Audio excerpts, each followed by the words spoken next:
Fala pessoal, tranquilo? Vamos falar hoje um pouco mais sobre o Well Architect. Por quê? Eu passei em algumas contas de alguns clientes, eu tenho visto que isso é bastante recorrente em relação à utilização do Architect, né, no dia a dia e como aplicar ele, como realmente faz ou não faz sentido utilizar o Well Architect, né? Então a gente está falando do framework, porque o Well Architect tem, por exemplo, Lens, tem outras ferramentas, né, para que compõem o Architect. Mas agora a gente vai falar principalmente dos pilares. Então a gente vai falar de excelência operacional, segurança, confiabilidade, a gente vai falar de eficiência, de performance, a gente vai falar otimização de custos, que são os 5 pilares, né, do Well Architect. Então, ah, passando aqui, né, então a gente vai falar um pouco sobre uma breve descrição do que é o Well Architect, a importância aí de uma arquitetura bem estruturada, beleza? Então, vamos entrar no primeiro pilar, né? Então, o primeiro pilar que a gente entra aqui é o da excelência operacional, tá? Esse pilar, ele enfatiza a importância de monitorar e otimizar os processos para a criação de sistemas eficazes e seguros, beleza? Então, se a gente se concentrar em entender de como fazer as operações de formas eficientes e eficazes, garantindo, né, que os sistemas sempre estejam de forma confiáveis, seguros.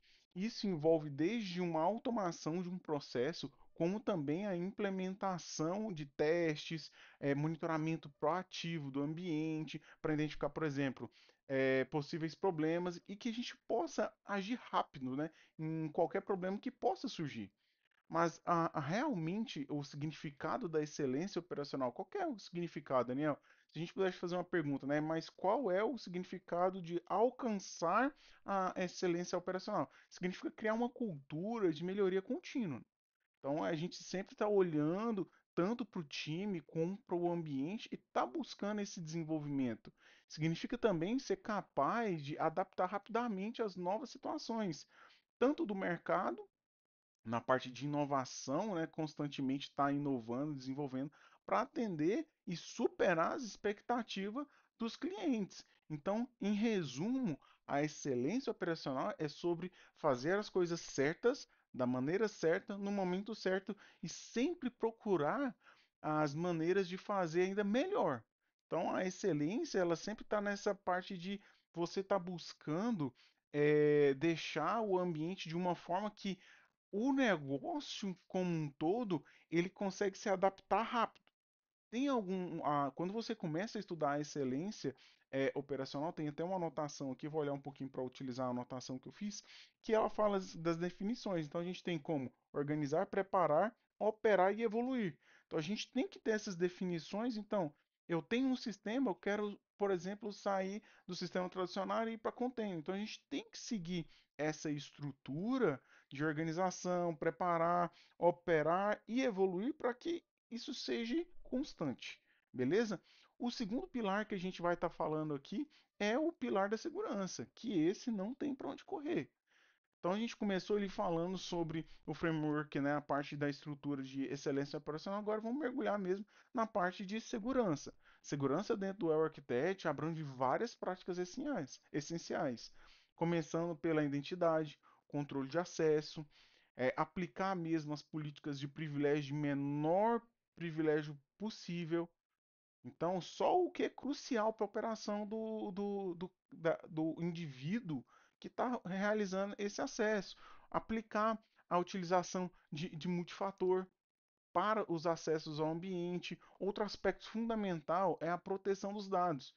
É a gente buscar a parte de observar onde que estão esses dados estão sendo guardados, como esses dados estão sendo guardados, se esses dados têm, né, a realização de backups regulares, se esses backups regulares estão sendo feitos testes contínuos, testes de recuperação, se está sendo feito teste de recuperação, porque muitas das vezes a gente tem ali um backup que tem um status de concluído, verdinho, bonitinho, mas quando você tenta recuperar, esse backup ele não está funcional, ele não é real. Então, buscar a detecção de ameaças é sempre importante. A gente tem o Guardary dentro do AWS para poder fazer essa parte de observação de ameaças. A gente tem a parte do Maces para poder fazer a parte de observação e apontamento ali de dados sensíveis, PII. Então, nós temos várias ferramentas que nós podemos utilizar dentro da AWS para a aplicação do Well Architect. Vou utilizar aqui o WA para ficar um pouco mais fácil. Então, por fim, e não menos importante, a parte de gestão mesmo da segurança da informação.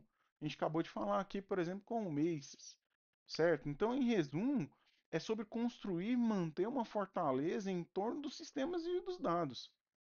É sobre sempre estar um passo à frente das ameaças, protegendo não somente e não apenas a tecnologia, mas também as pessoas e os processos que a utilizam. No mundo da computação em nuvem, a segurança não é apenas uma camada adicional, é uma parte integrante e importante sobre tudo o que nós fazemos. Nós não podemos deixar ela de lado, em nenhuma forma. Então, sempre aplicar ali multifator para todas as contas, aplicar vida útil da senha, então 90 dias, fazer um life cycle ali de senhas, né, rotativos de 90 dias, no mínimo.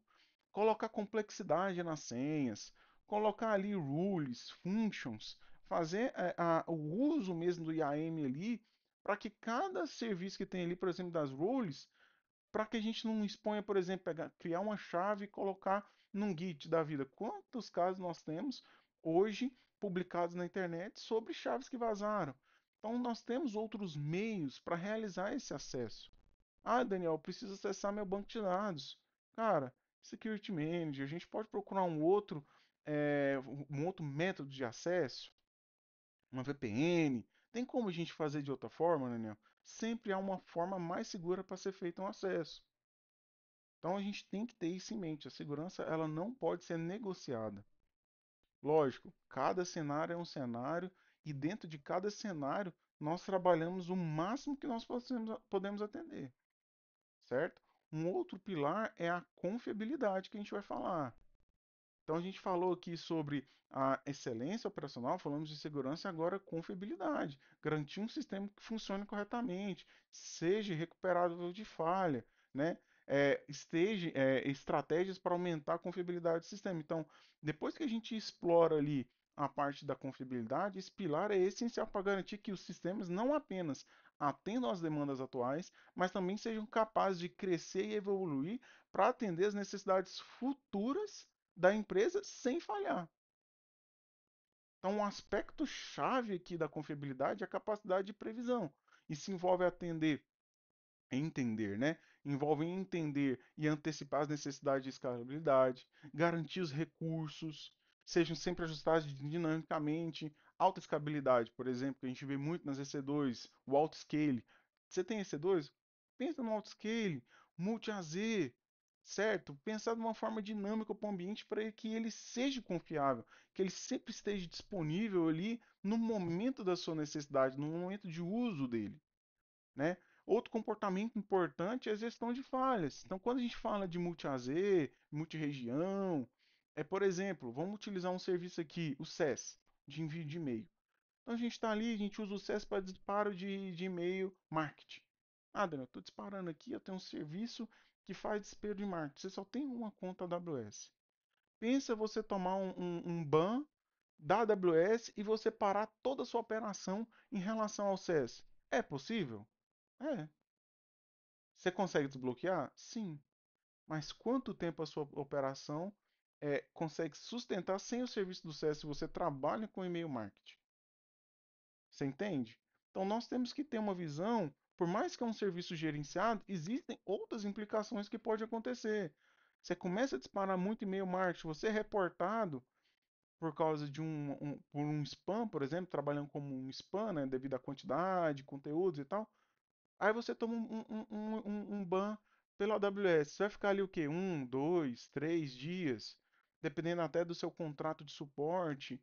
Como que você vai resolver essas questões? Entende? Você tem que ser confiável. O que é ser confiável? É que o sistema sempre vai estar disponível. Você tem a confiança. Você está de olho fechado que você sabe que o trem vai funcionar. Então a gente tem que ter essa visão e isso funciona para quem é da infra tradicional, por exemplo, eu, Daniel Carvalho, venho da infra sólida. Então eu fui lá do garoto que puxou o cabo de rede, eu fui do cara que colocou dois switches em pilha, redundante, fazendo a parte de entrada cruzada, pensando na porta. Se for uma SFP, a gente sempre pensa fazer uma cruzada na outra. A gente pensa em throughput da porta. A gente sempre tem esses cuidados. Por quê? Para que a minha rede ela seja confiável. E isso também é aplicável para o ambiente de cloud. Então a gente tem que olhar para os serviços sempre com esse olhar, sempre tentando construir um sistema que não apenas resista a falhas, mas também se adapta e cresça de uma forma sustentável. É garantir que, independentemente do que aconteça, seus sistemas possam continuar fornecendo valor sem interrupção. Esse é o objetivo fundamental para qualquer organização que depende da tecnologia para operar e prosperar no ambiente digital de hoje. Nós como arquitetos, nós como infra, né? Isso é uma responsabilidade nossa. Nós temos que ter esse olhar. Enquanto o CEO, o CTO, o CEO, o CCO, lá, estão preocupados com outra parte, nós temos a nossa responsabilidade. E no pilar de confiabilidade, isso é extremamente importante. Se você trabalha, por exemplo, com uma consultoria, se você trabalha, se você é o DevSecOps, se você é o DevOps, você tem que ter esse olhar. Se você for DevOps, né? Se você está nessa posição, você está nessa cadeira, essa é uma responsabilidade sua de dar confiabilidade para o sistema. Ele ser adaptável e ser, acima de tudo, né, que ele consiga a ser resistente a falhas. Beleza? Outro pilar que a gente vai passar agora é eficiência e performance. Então, a gente avançou aqui por todos os pilares. A gente já falou aqui da parte de eficiência operacional, falamos de segurança, confiabilidade. Agora a gente entra no quarto pilar, o pilar da eficiência de performance. Esse pilar é fundamental para assegurar que os sistemas e as aplicações não apenas atendam às necessidades atuais de desempenho, mas também sejam capazes de se adaptar e aí escalar para atender as demandas futuras da companhia de maneira eficiente. A eficiência de performance ela envolve a seleção, a configuração de recursos de computações adequadas para alcançar as melhores performances com menor custo. A gente vai chegar lá na frente e vai falar de otimização de custo. Mas aqui já é um ponto que já começa a impactar lá no próximo pilar, na otimização de custo. É aqui que a gente começa a trabalhar. A gente fala que quando a gente começa a fazer o design, quando a gente começa a pensar em prototipar toda a nossa infraestrutura, né, aqui é onde a gente começa já a trabalhar também a otimização de custo. É no pilar 4, eficiência e performance, porque a gente escolheu o recurso certo. Meu sistema já é desacoplado, eu já consigo trabalhar com service, só trabalhar sob demanda, eu não preciso me preocupar mais com servidor. Para quem não sabe, service, né, é trabalhar sem servidor. Então eu já consigo já trabalhar dessa forma, eu já consigo trazer o menor custo possível para o meu ambiente, utilizar as tecnologias certas para cada tarefa, utilizar o CloudWatch para fazer a sua função, o Lambda para fazer a sua função, cada um no seu quadrado, né, vamos dizer assim, né? Sempre utilizar, né, uma base de dados para que você possa tomar as melhores decisões. Daniel, eu tenho uma EC2 aqui que eu não vareia. Eu não preciso aumentar a memória, eu não preciso fazer nada. Então, talvez você já faz uma reserva dessa instância. Você vai pagar um pouco mais barato do que a instância sob demanda, né? On demand, certo? Então, você tem ali. Posso fazer uma instância reservada? Então a gente já começa a pensar nesse processo. Então por quê? Porque eu já estou reservando, eu já estou utilizando, eu já sei o que, que eu vou utilizar, quanto de processador, quanto de disco, quanto de memória, eu já sei qual que é meu shape, né, meu type, eu vou ali e já faço uma reserva. Eu já começo a pensar na eficiência do meu custo, na otimização de custo, certo? Um dos aspectos chaves desse pilar aqui é a capacidade de monitorar e medir a performance em tempo real, saber o que está acontecendo. Pegar o CloudWatch ali, observar, colocar ele para acompanhar meu ambiente de perto, permitir ajustes proativos, não reativos. Qual que é a diferença de proativo e reativo? Proativo é antes, ativo é depois. Antes de acontecer, depois que já aconteceu. Então nós trabalhamos de forma proativa, utilizando a parte de observação do ambiente, certo? Para trazer eficiência. Então, um dos principais pontos que se a gente fosse olhar aqui, qual que é um dos principais pontos para eficiência? Observação. Você ter o hábito de observar, você monitorar, acompanhar a utilização do seu serviço. Eu tenho um serviço que está utilizando pouco, tem baixa utilização, a gente pode trocar, a gente pode reduzir o recurso. Eu tenho um recurso que está no talo, né? Chega a estar travando. Talvez a gente melhorar, incluir, né, uma escalabilidade para esse recurso. Então tudo isso impacta na parte de eficiência e performance,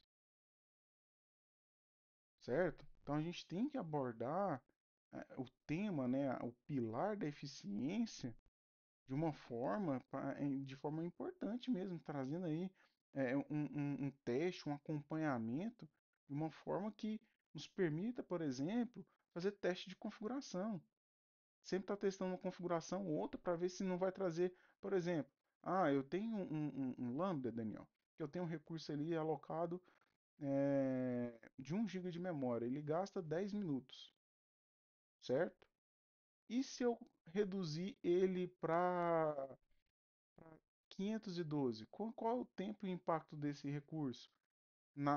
Quanto que isso vai representar essa redução de memória no meu Lambda na performance? E se eu jogar 2 gigas? Se eu dobrar o recurso, eu vou executar com menos tempo. E quanto que isso impactou no meu custo? Entende? Isso é pensar de uma forma eficiente, fazer testes, validar, fazer benchmarks, né? Experimentar as tecnologias, os serviços, as configurações. Tem um ambiente para isso. Você não vai fazer isso em produção, mas você pode fazer isso no ambiente de teste. Outro ponto importante é considerar o impacto do desempenho para a experiência do usuário. A gente tem um limite ali, né, do aceitável, vamos dizer assim. Então, quanto que eu posso interferir na experiência do meu cliente? Então, quando a gente chega, por exemplo, na parte de otimização de custo, essa é uma tarefa que a gente tem hoje, o FinOps, né? Que é a parte de observar e trazer ali, entrar no billing, entrar na parte de custo, olhar o que, por exemplo, peguei um cliente que está utilizando, nós somos uma consultoria, tem um cliente que está utilizando, por exemplo, muito RDS. Ele está tendo um custo constante de SQS ou SNS. Então, a gente pegar ali e tentar entender, trazer o dev para o lado, sentar com ele, trocar uma ideia, falar com ele, cara, por que que a gente está tendo um custo? O que que acontece na ferramenta? Eu vi que teve um crescimento aqui na utilização. Então, sempre ter o desenvolvedor ali junto para a gente ter essa otimização de custo. Otimização de custo trata de entender onde e como você está gastando os recursos, identificando a oportunidade de reduzir custos desnecessários, sem prejudicar, por exemplo, a performance, a confiabilidade, reduzir os custos desnecessários sem degradar o serviço prestado. Isso inclui a seleção de recursos adequados para as nossas necessidades, evitando ou super ou subutilizar qualquer recurso que a gente tem investido aqui na cloud. É um aspecto crucial na otimização de custos, quando a gente fala, é a análise contínua do uso dos recursos, o que permite um ajuste proativo, alinhado com o negócio, alinhado, por exemplo, com as métricas, né, do nosso time comercial, que está ali no front buscando, fazendo a captação de cliente para o nosso negócio, captação de recursos para o nosso negócio, dependendo da operação do que a gente está falando. Então, existem estratégicas, né, na parte de, por exemplo, Daniel, eu tenho um bucket S3 lotado aqui e os dados aqui são dados que eu uso uma outra vez. Talvez habilitar um Intelligent Tier ali no seu Bucket S3 para ele poder fazer o ciclo do dado. Aquele dado que é menos acessível passa para um infrequent access. Do infrequent access passa para um Deep Archiver, talvez direto. Então a gente ir trabalhando os tipos de armazenamentos, isso é uma otimização de custo. Para você não ficar pagando somente um S3 standard. buscar entender como cada recurso, o FinOps, né, na posição de FinOps, buscar entender cada recurso, como utilizar ele da forma mais performática, com o menor custo possível. É possível? A gente tem uma balança de ponderância, a gente sempre vai ponderando aqui o que que a gente pode fazer. Além disso, a gente olhar na parte de otimização de custos é trazer uma cultura, né, de conscientização de custos em toda a organização. É fundamental isso. Isso significa encorajar as equipes a considerar o impacto financeiro na hora do desenvolvimento, na hora do design, né, da prototipação aqui da operação, fomentar as responsabilidades, comprometimento com a eficiência de custo, não sair colocando e rodando as coisas de qualquer forma. Quando a gente fala de cloud, a gente está falando que na maioria das partes tudo tem um custo. Se você já fugiu do free tier, tem custo. Então a gente tem que ter essa responsabilidade, ter essa consciência, né? Eu utilizo muito que dinheiro não leva desaforo. Então, companhia que está ali buscando sempre buscar trazer a maior rentabilidade na sua operação com os recursos que ela tem. Nós que somos da infra, a gente escuta muito, né? A gente tem que meio que explicar, justificar, apresentar o porquê de um investimento, o porquê daquele custo. Tem empresas grandes aí, por exemplo, que chega ali no final do ano, início do ano, você já tem que começar a pensar no seu investimento do ano inteiro. Aí você vai lá, faz um, vamos dizer, um bom Excelzão, né? Eu quero tudo isso aqui. Aí você vai lá e traz uma lista pro seu, pro seu CTO lá. Ó, eu quero trabalhar com, por exemplo, CloudFront, eu quero trabalhar com CloudStrike, eu quero trabalhar com FortiGate. Estou abstraindo outras soluções, né? Quero trabalhar aqui com solução de backup e Vim Backup, eu quero melhorar meus links de internet, eu quero colocar um link de dupla abordagem para a companhia, eu quero, eu quero N coisas. Aí você vai montando sua lista de Excel lá e põe os precinhos. Tudo isso tem que ser precificado.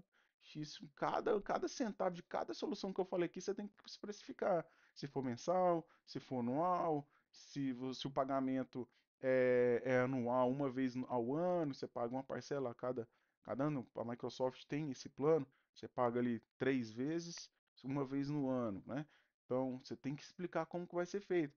Rateio depois, como que esse custo vai ser aplicado por departamento X, PTO. Então você vai fazer essa planilha para ele. Aí depois você vai defender esse investimento. Pensa só, por que que eu preciso de um link de dupla abordagem?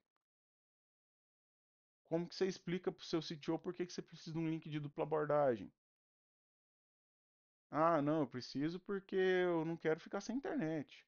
Se o caminhão arrebentar o fio daqui do meu lado de cima, ele vai a segunda abordagem vem pelo lado de baixo. Então a gente continua operando.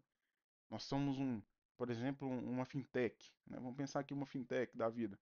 Eu não posso ficar sem internet, eu não posso ficar sem acesso. Então, você tem que ter um link de dupla abordagem. Você tem que ter dois provedores diferentes, rotas diferentes. Então a gente tem que defender. E isso para a cloud é a mesma questão. Então quando eu vendo um RDS, vou para um RDS serverless. Por que que você está indo por serverless? O que que isso vai agregar para a empresa?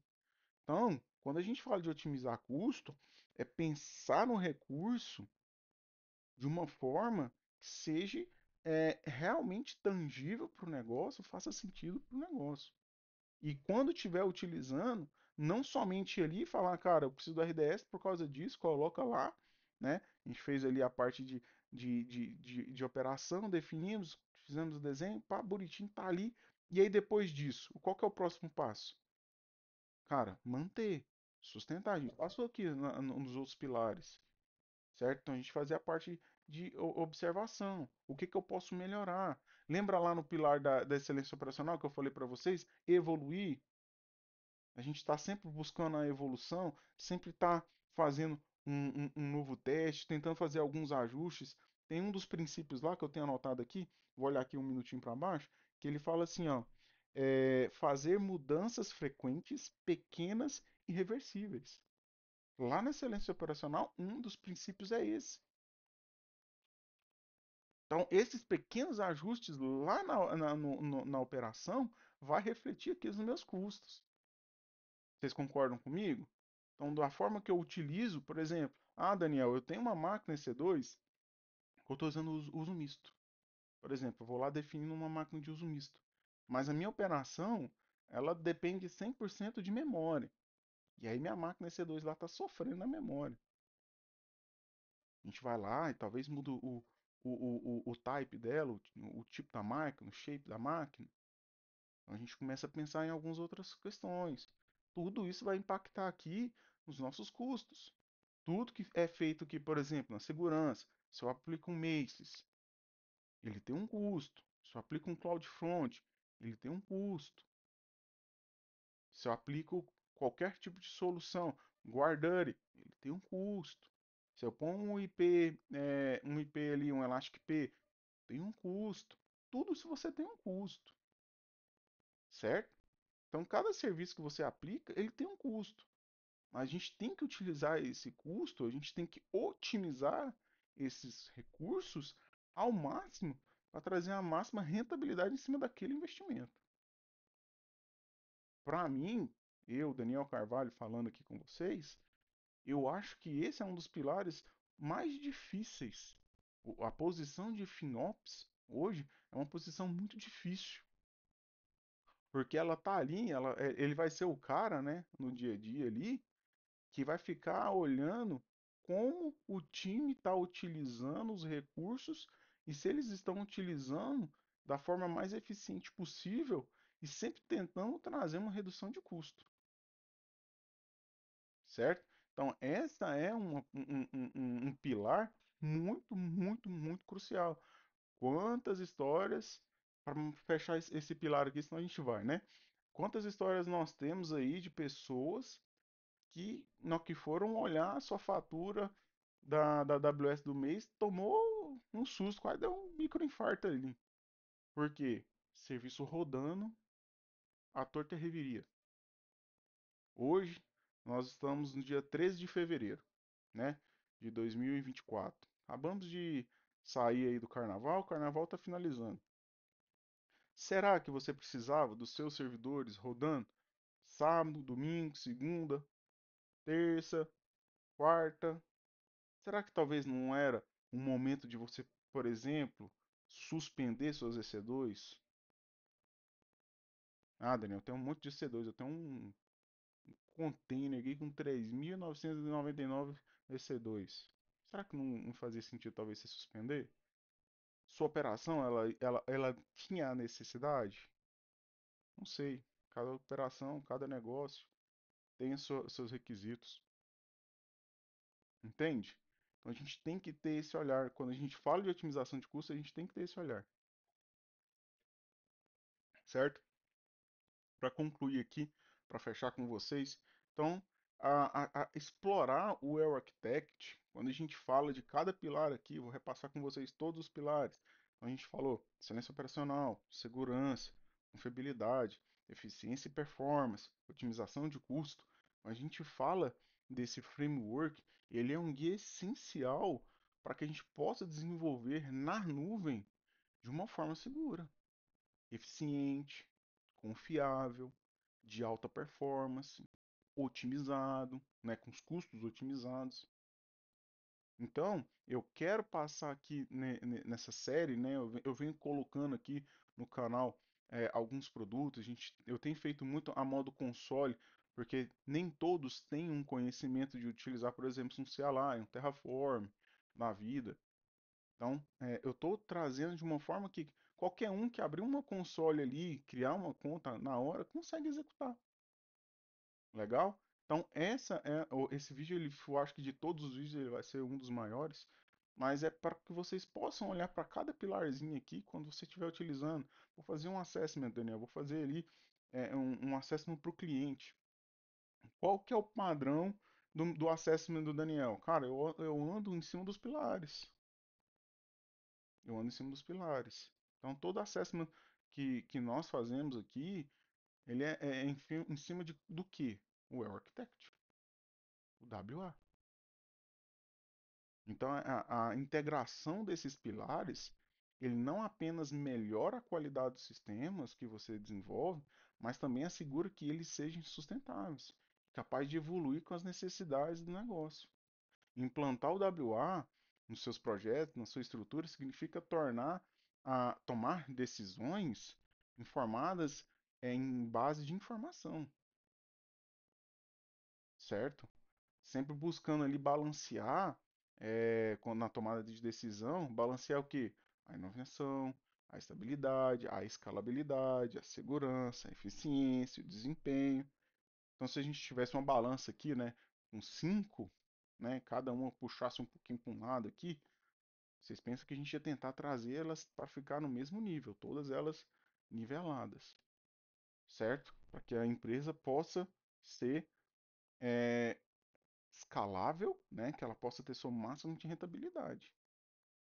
Eu já ouvi falar aí, né, em algumas palestras, tá, a TI, ela é custo, mas também teve uma definição muito boa. A tecnologia, a área de TI, ela é o meio para que a empresa possa atingir os seus objetivos no final do ano.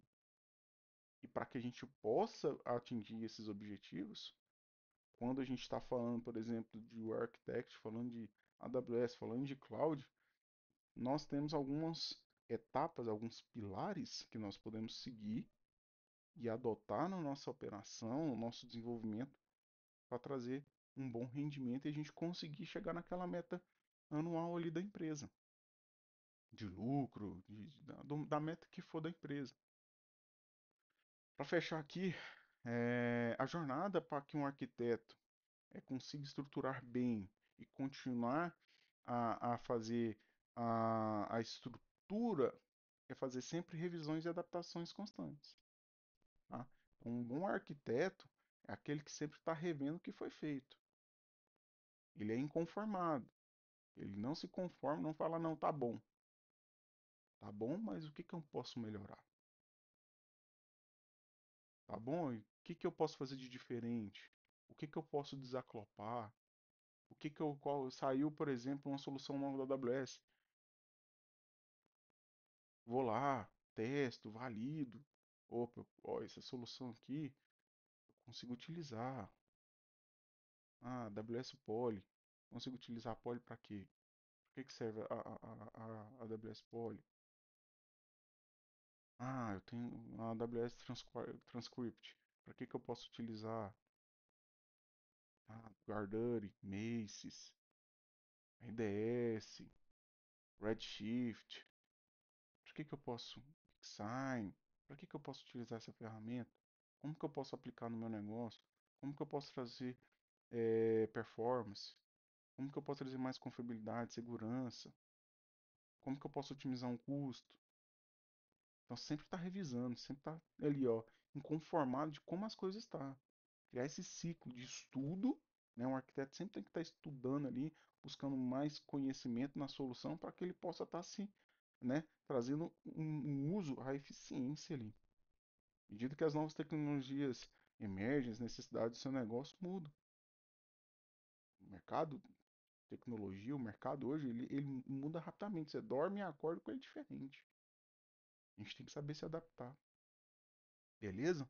Então, esse aqui foi um vídeo falando um pouco mais, né, passando aqui nos pilares do Architect, como eu, né, cada um tem uma forma de olhar para o Architect, isso é uma visão bem particular, essa é a minha assinatura, o meu modo de olhar e pensar em relação ao Architect. E eu queria trazer também esse entendimento um pouco mais. Talvez você não tenha tanto conhecimento, não sabe ali que tem os princípios por trás de cada pilar. Então, quando você pega ali, né, o datasheet do framework, a gente tem os pilares. Eu tenho aqui anotado, ó, eu tenho um caderno de estudo que quando eu gosto muito de anotar, então, se eu pegar aqui, eu posso. Vou colocar de cabeça para baixo mesmo, só para vocês verem, ó. Eu tenho tudo anotadinho, eu tenho todos os princípios, eu tenho aqui, ó, para que isso aqui seja fácil. Entendeu? Não preciso ligar um computador, eu pego um caderninho aqui, ó, eficiência, ó, definição de eficiência. Selecionar uma arquitetura adequada, uma computação e um hardware adequado, gerenciamento dos dados, pensar na entrega de rede, processos e culturas. Ah, quais são os princípios dentro da eficiência e performance? Democratizar tecnologias avançadas, que elas sejam alcançadas a nível global em minutos, usar uma arquitetura, sempre buscar uma arquitetura serverless. Aqui, ó, experimente com mais frequência. Acabei de falar aqui com vocês, experimentar com frequência, né? Então a gente tem que estar sempre se adaptando, beleza? Obrigadão pelo tempo de vocês e até a próxima, time.